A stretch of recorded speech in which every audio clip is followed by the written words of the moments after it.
och hur världens diktaturer styrs av sofistikerade nätverk som samarbetar. Men trots det pessimistiska ämnet är boken dedikerad till optimisterna. För endast genom att förstå hur autokratierna fungerar kan vi bekämpa dem. Anne Applebaum, I'm so glad to see you. It's so nice for you to talk to me. Thanks for having me. So today's Thursday, and of course yesterday we learned that Donald Trump was elected the president of America. So what have your conversations been like for the last 24 hours? I think the most important thing to say for a European audience, for a Swedish audience, is that Americans just voted for someone who regularly says that he doesn't want to arm Europe, that he will put tariffs on Europe, and that Europe is not a priority from him. How he will act when he becomes president, I don't know, because he's not somebody who has a theory of governance or an ideology that's clear. But he has said that, and he was elected. And so I think it's a real wake-up call for Europeans. It is now time to think about European defense seriously, and it's time to prepare to think about what the economic consequences might be as well. Well, you wrote a piece a couple of weeks ago where you wrote about his rhetoric and that it echoed from, the fascist rhetoric of Stalin and Mussolini and Hitler. So why do you think that he won? He used that rhetoric because some people like it.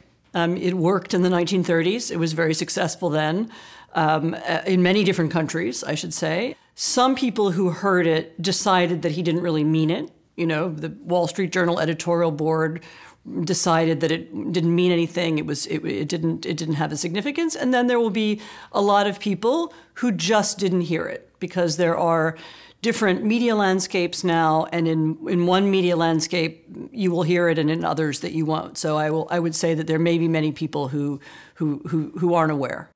Well, I want to talk about your new book, Autocracy, Inc., that is published here in Sweden now.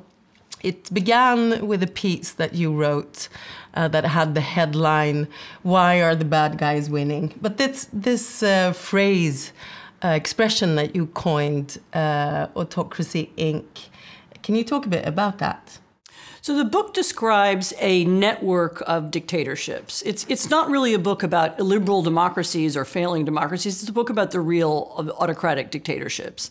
But what's unique about them is that they don't share anything ideologically. So you have communist China, you have nationalist Russia, you have theocratic Iran, you have Venezuela, you have Belarus, you have North Korea.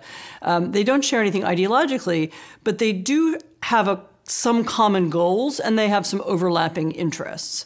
And some of their interests are financial, and some of them are political. And they have a common interest in undermining the democratic world, in defeating the ideas and ideals of democracy, because, of course, that's the language of their own internal opposition, which they need to defeat it at home. And they now understand that there's a kind of global battle for ideas as well, and they're heavily engaged in that. And they also all are very concerned to preserve their own power. And for them, power means they rule without checks and balances, without any kind of independent media, without independent courts, without transparency, and without rights, meaning human rights, women's rights. And they would like to continue ruling that way. And so they push back against their competition wherever they can. Well, you also write that the things that we thought would increase democracy, like trade and globalization and internet, is now in a way used against democracies from the autocracies. So how does that happen? The autocratic world learned that in addition to the world that most of us live in, where taxes are paid and regulations are followed and people operate in the open, there is, in addition to that, a shadow world of anonymous companies, shell companies, offshore tax havens. The autocratic world learned about that, began to use it, expanded it, and now has that world, that shadow world, is the one that has expanded.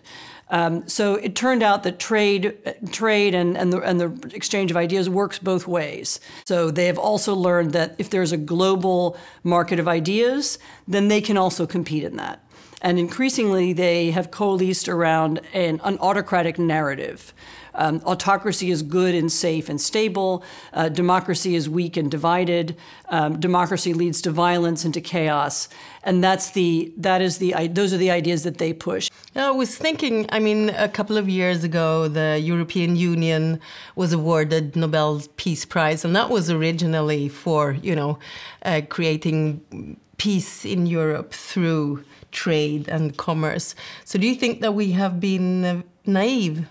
Well, it worked inside Europe. It worked where there were a common acceptance of the rule of law. I mean, there are many differences between European countries. They're not all identical. But there are rules that we all accepted when we joined the European Union.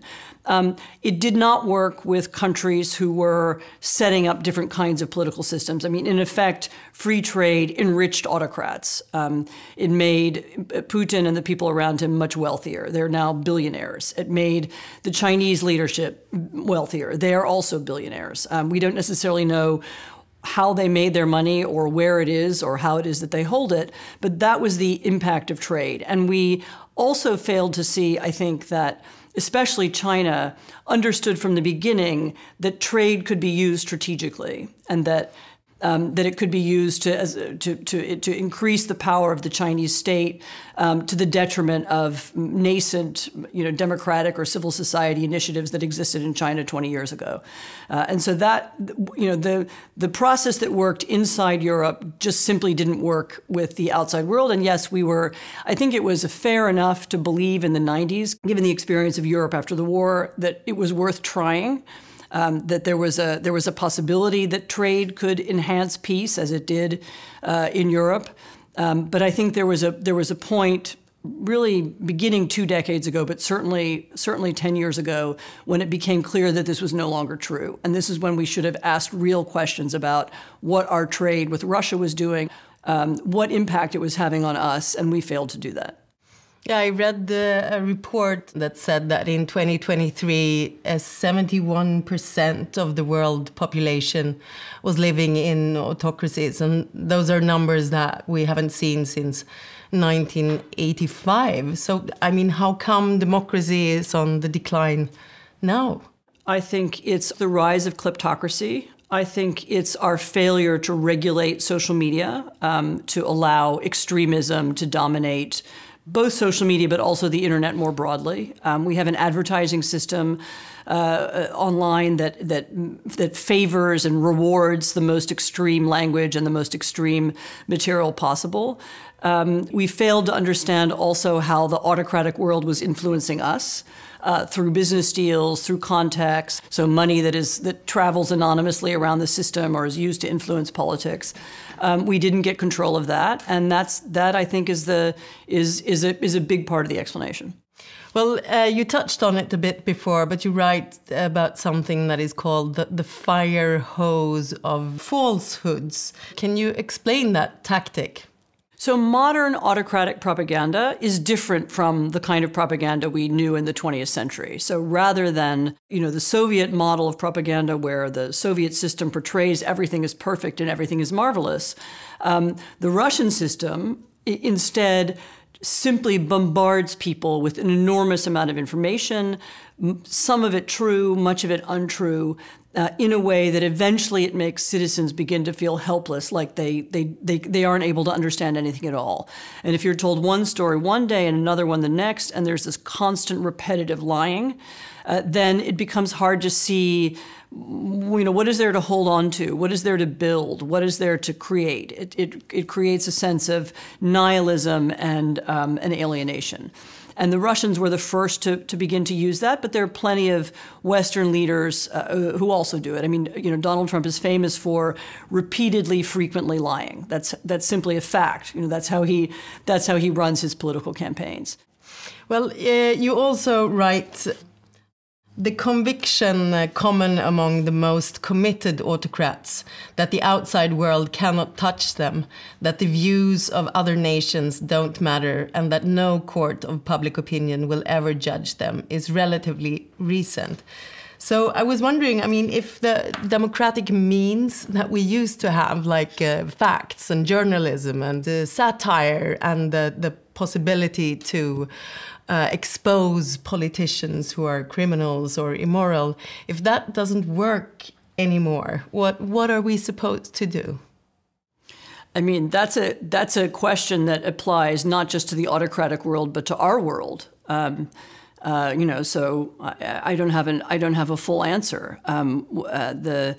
Journalism has indeed, the business model of journalism no longer exists. It's been replaced by not just social media, but the internet more broadly. And I don't think that the people who care about democracy or people who care about rights or people who care about building a fair and more just world have found a way of communicating that matches that or reaches people. And that I would say is a project now for Europe. I don't think the United States is going to help you do that.